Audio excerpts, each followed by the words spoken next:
Hi, welcome to Coffee with Kim. I am Kim Bassett, your host, and today you are in for a treat. If you thought that perhaps photography or a picture of you could launch and make a huge difference in your bottom line, then today is the show for you.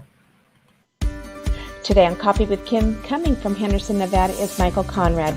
Mikel married the girl next door and together raised 4 children. He has spent the past 27 years mastering his passion of photography. Creatively capturing people's lives personally and professionally has turned into an art form. Mikel takes what used to be a simple headshot to now creating an image that makes people stop and pay attention. As one of the best photographers in Las Vegas, Mikel uses his leadership and gifts within his community to support other businesses to grow and succeed while also teaching his mastery. Mikel, welcome to Coffee with Kim.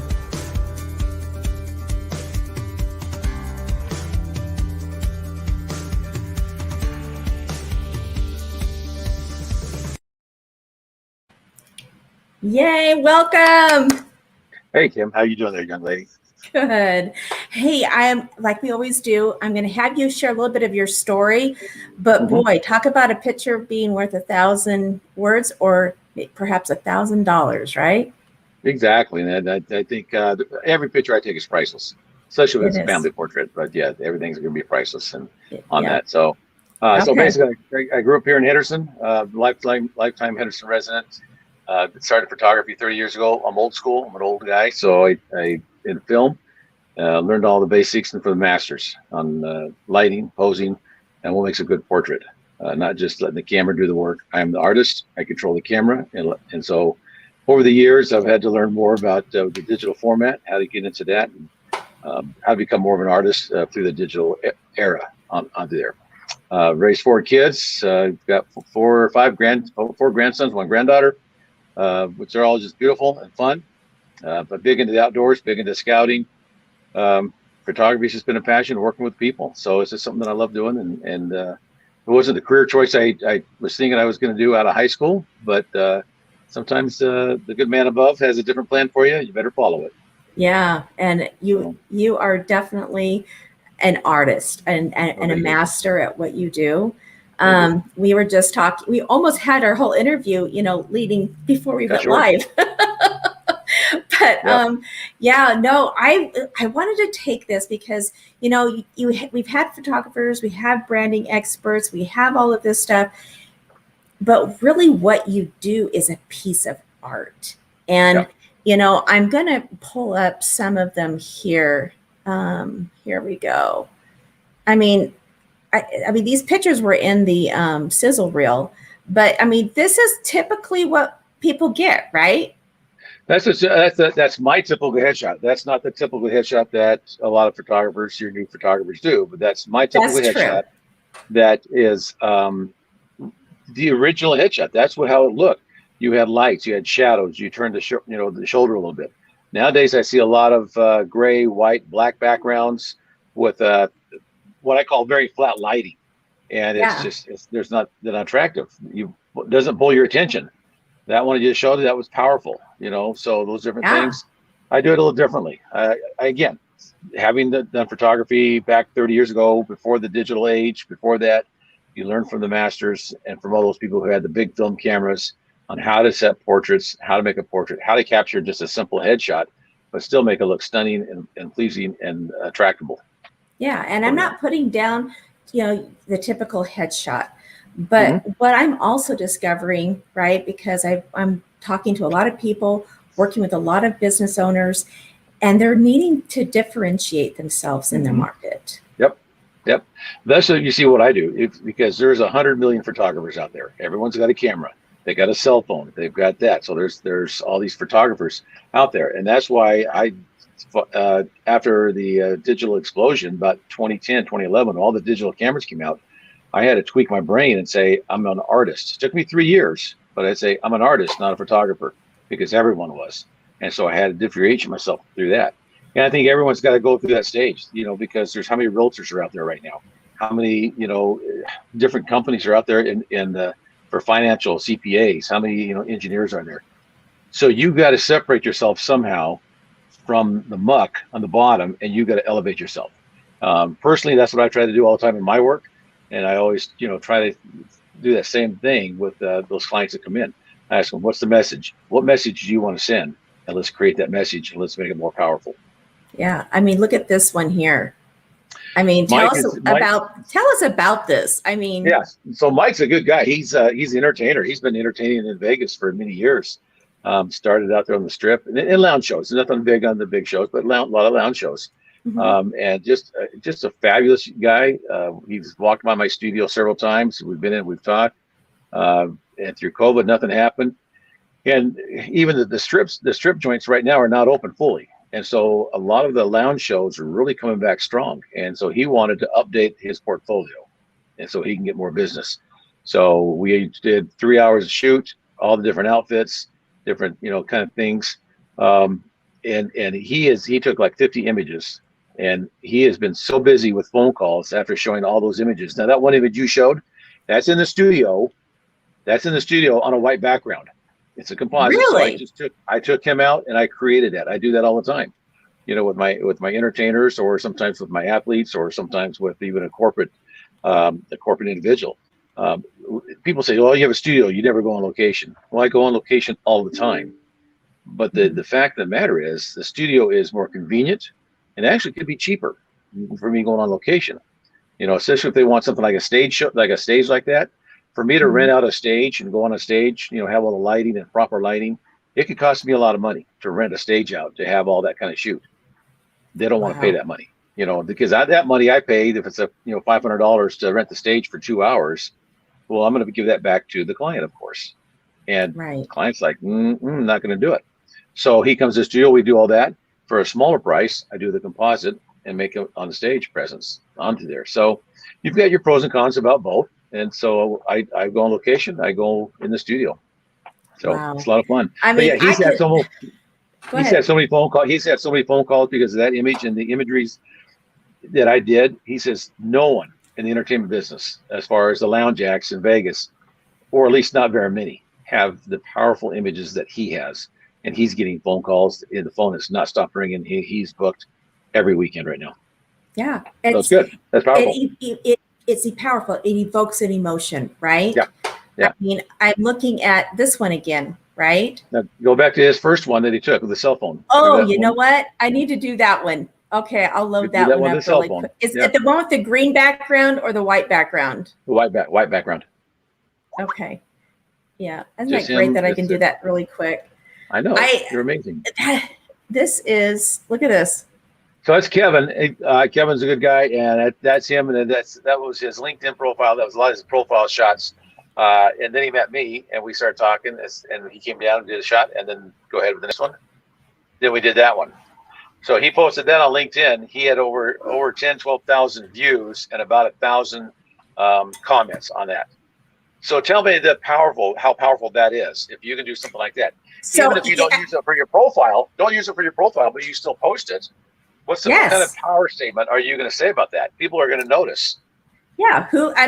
He's a great guy, and I know him personally as well. Mm-hmm. So you go up here. I mean, it's just very personable, sweet guy. Yeah. But if you're a business owner and you want to have someone working with you and you're paying a lot of money for, which one are you going to pick? Well, exactly. I mean, so he's, as you know, he's a business coach and all that stuff. So you want someone who's very strong in that arena. Again, it's the messaging. If he's selling real estate, then he has to be a little friendlier, because real estate, that scares people away. But as a business coach, that's someone I want on my side to help me get through the trials and get through all the stuff with business.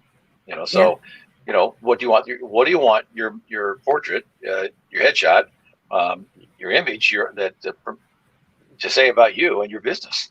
Like that. Okay. For what, a year you've been trying to get me to come down, and I've committed. I'm going to be down there in August, and we'll come back on and show the pictures. Yeah. Gonna make her a Wonder Woman. Yes. Like, powerful. I know you and I talk about that. I love Wonder Woman, so that's. I know. Well, it's because you are. So I tell people, you go back to messaging, and I forgot what was going to comment. But it's just strengthened. how do you dress? How do you look? I tell people all the time, business people, they can tell from your online presence, be it website, social media, LinkedIn, whatever it is, they can tell if you put effort into yourself to take a photo. And so it's for examples, if you take a picture of the cell phone and it's decent, like Kevin's was out on the white background, it's decent, but you can tell it's just a selfie. There was no effort put into it. So the question then is, what effort are they going to put into the product or service they provide for you? Are they going to skimp because they skimped on their selfie, on their image for themselves? Are they going to skimp on me? Yeah. That's a message. So what's the message you want to send? Now you send a different message with a professional photo. Like he took the time and care about him and how his look. I know he'll take the time and care about what the service or product he provides for me. Yeah, you know what? You've got some comments here. So Ati is someone who's a photographer also. She does personal branding. Yep. And I mean, she is giving you kudos. This is amazing. Your work is flawless, right? Yeah, I met Ati one time. I met her one time. Yeah, she's just lovely, just fiery Thank energy. You. I appreciate it. Thank you, dear. Yeah. But yeah, we want to see what others are doing, right? How we can learn from others. Mm-hmm. But I think what you just said was critical, right? Yeah. How you present yourself is what you're going to be presenting to others, right? And that's really been hitting home with me as well. So I'm committed. I've been starting to get some photos done, and we're going to go next month, and you're going to do some for me. And I'm super excited about that. You'll rock it. You'll rock it, man. Yeah. See, with you, I'll just go like, push a button, and it'll turn out amazing. So I'm not too worried. You're so kind. You were telling me about a political. So they did on Brain Games. Have you ever watched Brain Games? No, I haven't. I love that show. My wife, it just drives her crazy, but I love it. It just teaches you how the brain works and how we think. Oh, I would love that. Yeah, you would be into that. So it's online. It's on National Geographic. Anyway, so they did a thing about our memory and our recognition and going through these whole things. And basically what they did is they had some politicians, some local politicians. It wasn't national or state because those are too obvious, but just local, elections. Yes. And they put up two pictures. They go into the mall. They go to the mall. Here's picture A. Here's picture B. Who won the election? And about 85% of the time, they chose the right picture of the person who won. And they chose it because of his portrait, of his photo, because he looked trustworthy. He looked like the messaging that they wanted to get across. So because of that photo that was very prominent for that election, he won. And so people can choose on that. Now think about it this way too, when you look at an election, especially a local election, state and national, we get more details. But when it comes down to a local election, do we really honestly, when it's a mayor or a city councilman or a judge, do we hear them? Do we see them anywhere? I mean, we might be friends or this and that. We drive by and we see 1,000 billboards or 1,000 little stands. What do we see? We see a picture. And then by that picture, it will influence us on if he's likable or non-likable. Like 100%. I mean, we'd make those snap judgments, right? Yeah. And people within about a second and a half. Yeah. And if you don't take the time to do this right, get the right photographer for you, right? Not every photographer is for everybody. I get that, right? I've had people say that to me. But what is your take on that? I mean, how does someone pick the photographer? How does someone know that how to pick? They got to go look at the background. So a lot of times you'll see online, hey, I'm looking for a photographer for a headshot. Who's out there? And all these people who will say, oh, go see this person's great. This person's great. And then the person specifically said a headshot. Then that person is getting inundated with all these photographers who've done weddings, newborns, who might do everything else and very little or no headshots on their website. So really, are you going to go get a wedding photographer to do your headshot? If they have very little or they don't do very, very many headshots or any at all, and their whole website is dedicated to weddings, babies, or some your, you know, oh, anyway, anything else other than headshots, you can go to that person. You know, if I'm going to a dentist, I'm going to make sure that dentist, you know, and I need a pull a tooth or do all the whatever. I'm going to go to a dentist that does that work. That's a specialty, you know. And so when you're looking for a photographer, you got to just look at their website, look at their portfolio, you know, see how long they've been in business, and see if it's what you want. You know, I get it all the time. It says, oh, I'm looking for, you know, a family photographer, looking for this. And then again, you get all these weddings. I get some people say, you got to look at what they offer, and then you make the choice from there. Just not because they have a camera, just doesn't mean they can take a picture. You know, again, the camera is a tool. I'm the artist. I'm in control. The camera is not. You know, I tell my friend, he's a CPA. I tell him I have TurboTax. Do you trust me to do your taxes? Right. As a business person, think about it. As a business person, I have TurboTax. Would you trust me, Kim, to take your taxes and run with them? No. Or are you gonna? Jay, where's the love? So he just got done telling us that. Exactly. That's my whole point. Is that if you don't trust me to do the TurboTax, I have TurboTax, $100. Okay. But I don't have the knowledge behind how to do taxes, the state laws, the national laws, all that stuff that will save me hundreds of dollars or save you hundreds of dollars. Same thing. Just because a person has a camera doesn't mean they know how to operate the camera. I teach at UNLV's continuing education, and you know, and I get people. I teach basic photography 1, 2, and 3, and the first one is basically this is a camera. And we're going to get you off of program and auto mode. We're going to get you to manual mode so you understand how to work the camera. The camera doesn't work you. You work the camera.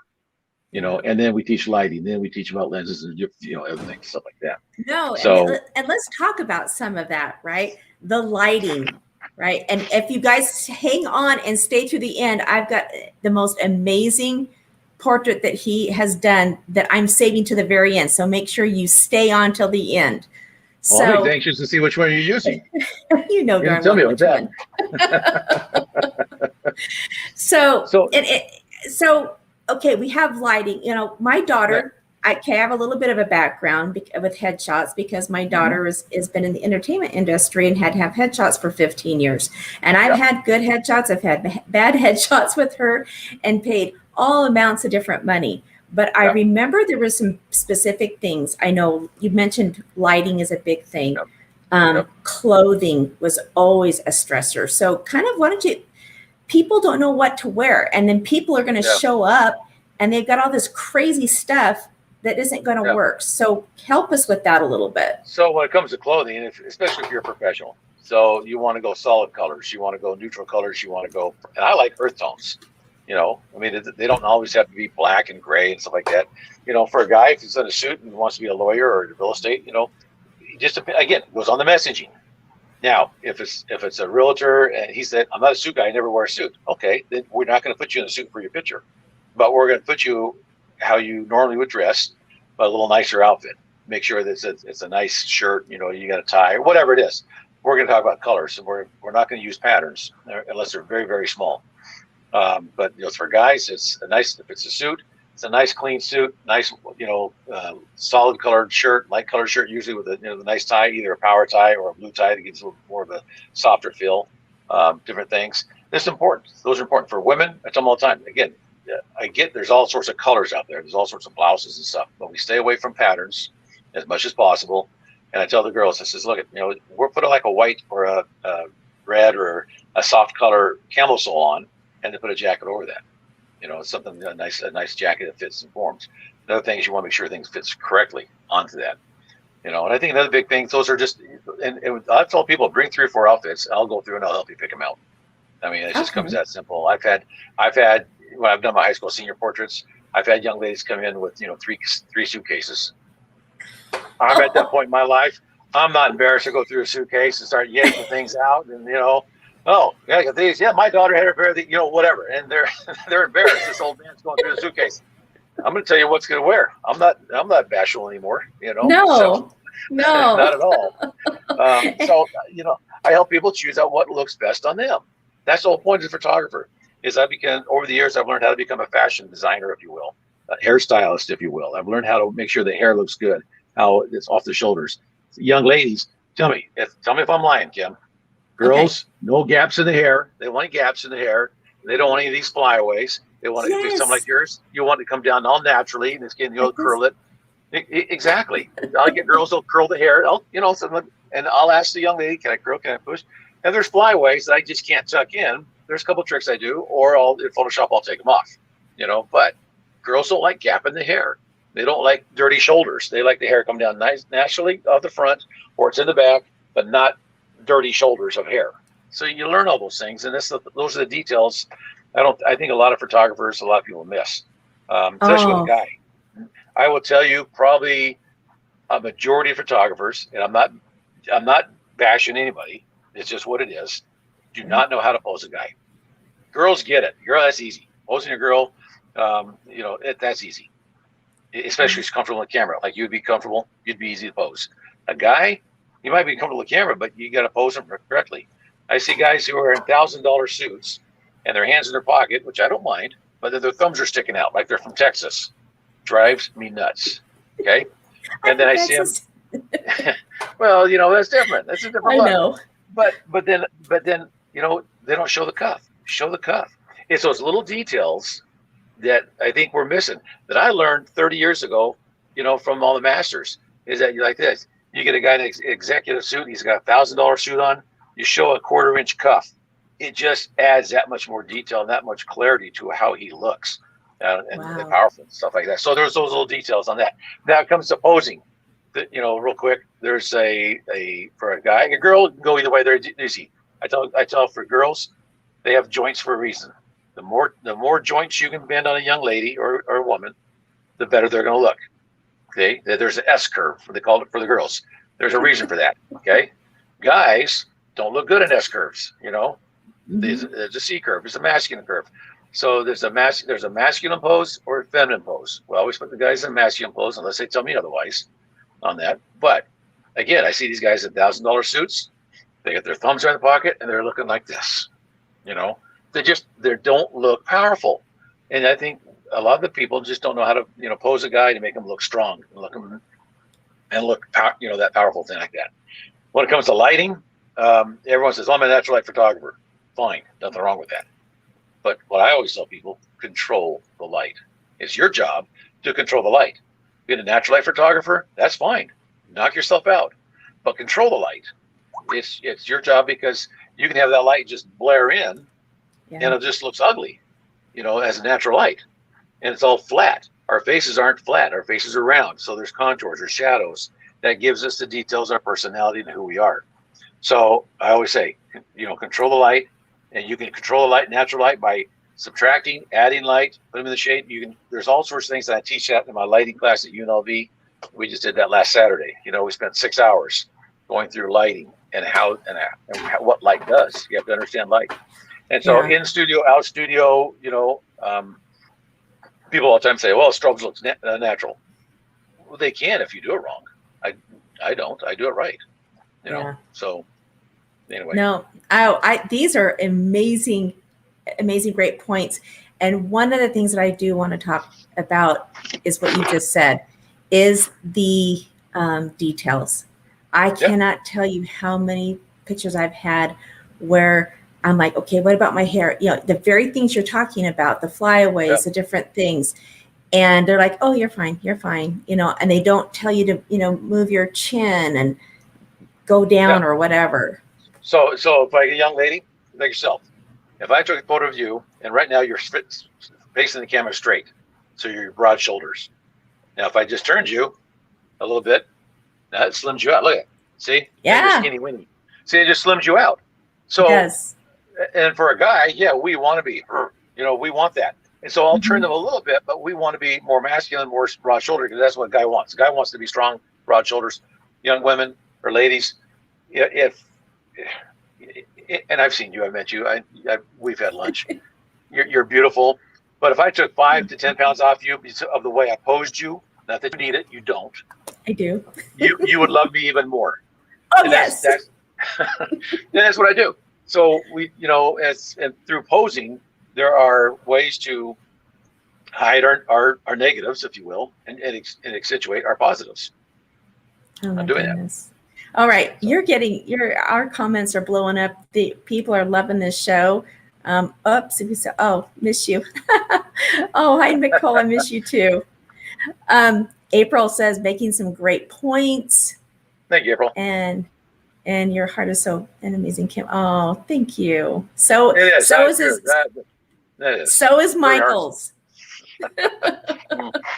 So is Michael's. I'd have to tell you, he has a heart of gold. He is the biggest heart and the biggest gift in what he does, and he truly is a master. So is there anything that when people are taking their own, I mean, if they're going to take their own photos, you're just saying control that light. How would someone, just wanting to take a picture of their kid?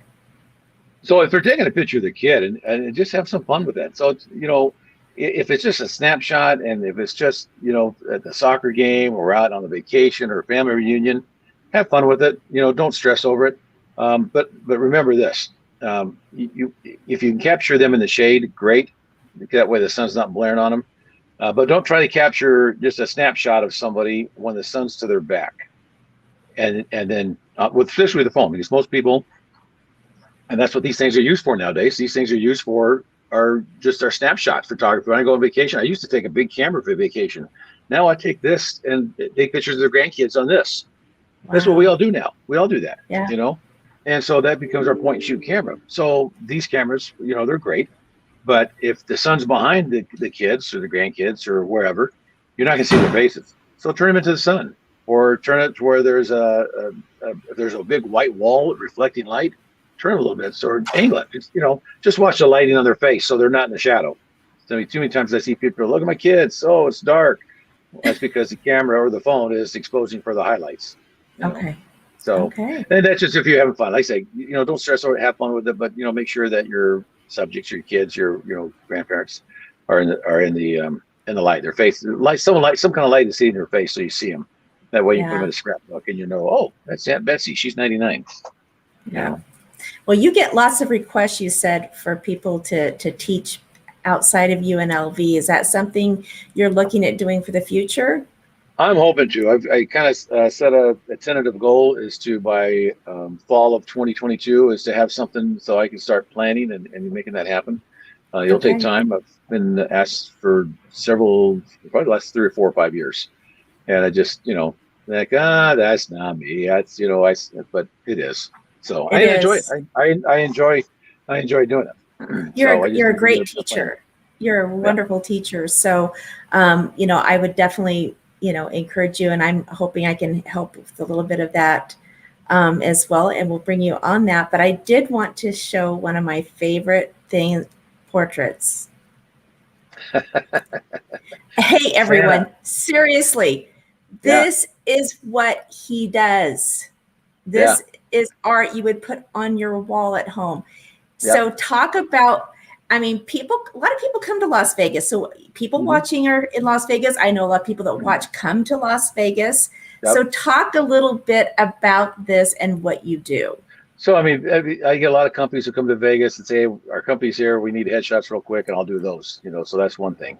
But where Santa Claus or family reunions, I've just booked a session for August 31st, 21st, something like that in August.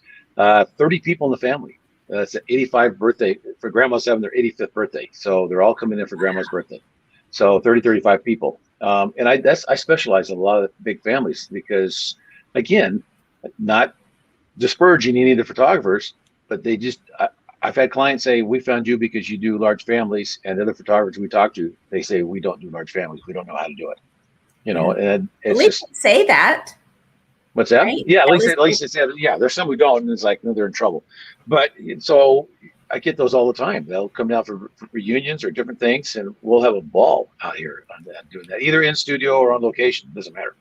But my Santa Claus or any kind of my Norman Rockwell type of look, I do a lot of that. I have a new one. Have you seen the snowy ones with the snow, where the kids are playing in the snow? Oh, I forgot. Do you have that one?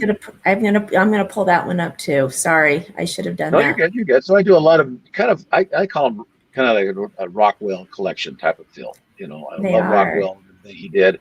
I love the old vintage look. That Santa Claus. There's a, that's kind of like a New England feel. It's kind of something you see out in Oh, New England. You it's know, just stunning. It's beautiful.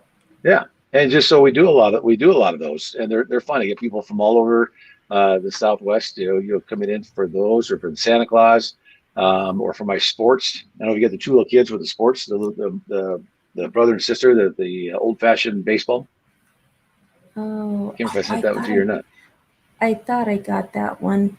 So I do a lot of vintage Baseball. sport, a lot of vintage sports, a lot of vintage, the families, the look. Santa Claus is real big. They come in to see Santa. There's a whole script that we work with that where they just don't sit on Santa's lap and go. They get to eat milk and cookies. They get to call the North Pole. They get to check the toy list to make sure the Oh, toys are being made. They check. They get to see if their name's in the nice book. They get all these different things. And it's about an hour script that we do with Santa Claus.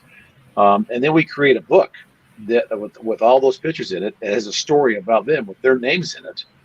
And then it's a beautiful bound book. It's gorgeous. I it's should have one here to show gorgeous. you. Yeah. Oh, it's And gorgeous. so you imagine those kids now when they are 25, 30, whatever, and they start having their kids and they start reading that book with their pictures in it and their names, and they read a Christmas story about that. I mean, talk about an heirloom. Talk about something that's priceless. That That's is priceless. priceless, and that's something they would probably fight over one day. Yeah, You I get know, a lot and of grandparents who say, "I want my grandkids are going to be doing those books." And and you've so when had they come people to town, fly in to do those, right? You've had people yeah, fly in to do those. hmm yeah, all the Yeah, time. And so it's yeah. usually grandma and the kids are coming in for Christmas. Grandma says, "I want one of these books for me," and you're going to do it. So we have the pajamas and the nightgowns for the kids. And for like my baseball stuff, I have certain I don't vintage have baseball the stuff for that. baseball, but Okay. I have like Oh, my this Cowboys! one, I love my Cowboys. I do a and lot of then cow. That's my I heritage project love right this there. one, and I love the story behind this one So too. this is my heritage project, and I think that a lot of times we forget that our parents who might be 80 plus years old, that we forget to include them in a newer portrait. They have a portrait when they're 50, maybe 60, and that was it. But when they're 80, 85, 90, do they get portraits taken? That's a different stage of their life. And the roles usually reverse. Usually the kids are now the caretakers, and there's a different role to play. And those special moments, like that picture you showed me, the dad is he about 80, and he's got some issues with health issues. He's kind of struggling. So his son takes great care of him, and they have a special bond that's even tighter than it was when they were growing up or when they were in their 50s and 30s. It's even a tighter bond now. And it was funny, that story, and I've known those two forever. I mean, Wow. so the dad goes, and like I say, he knew me as a kid. He worked with my mother back in the day in the police department. So I've known these guys forever. And he looked at me, just deadpan face, and he's not a big jokester. He's just straight shooter and just business. He just looked at me, goes as he's sitting there, goes, "Mike, do you do nudes?" Knowing darn well I do not. And his son Gary just lost it, just like you, just lost it. That was a great picture. It was a picture that just meant a lot. That story right there, because it just killed his son. Right. But we have a couple of them looking at each other, and there's a moment. There's another one where that's a grandfather. He's 85, and we did the generation pictures with mom and the kids, and there's a 4-generation portrait. And the grandson, who's like 23, 24, says, "Can I get a picture with Grandpa?"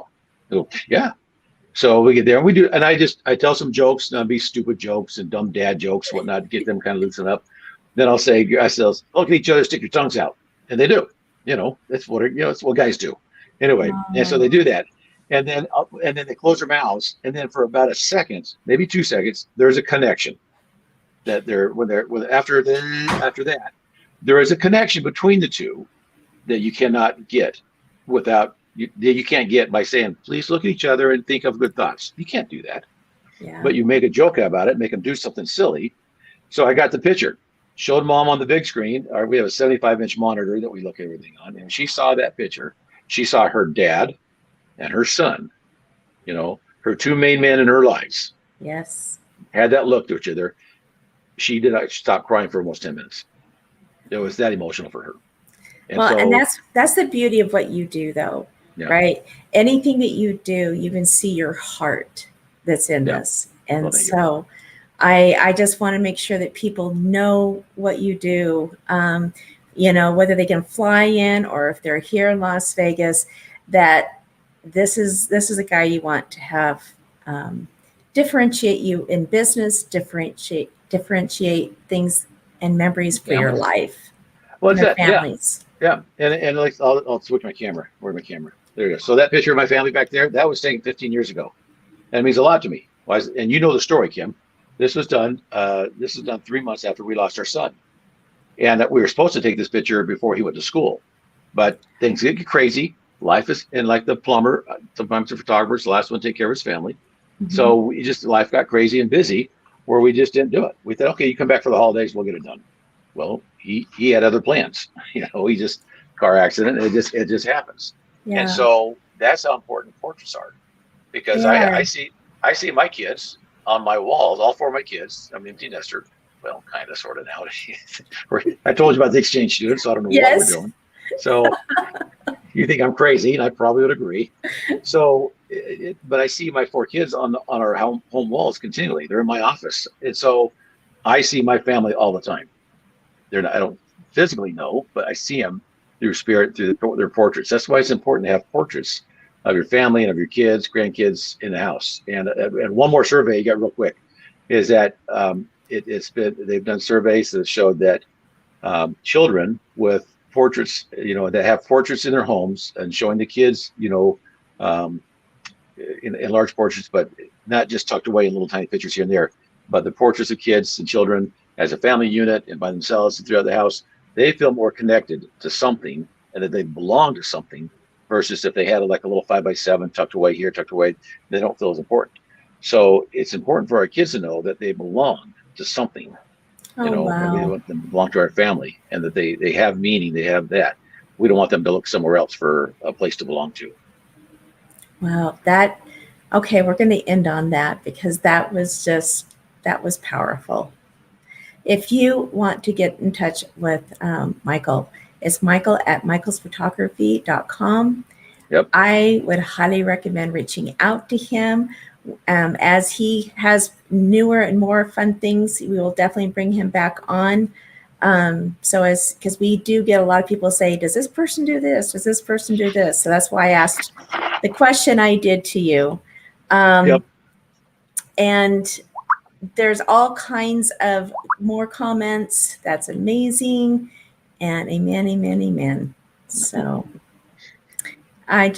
Mikel, thank you so much for coming No, thanks on. for having me. You're a rock star and you're an angel. We love it. Well, appreciate you too. All right. So I hate the ending parts of these. You know that?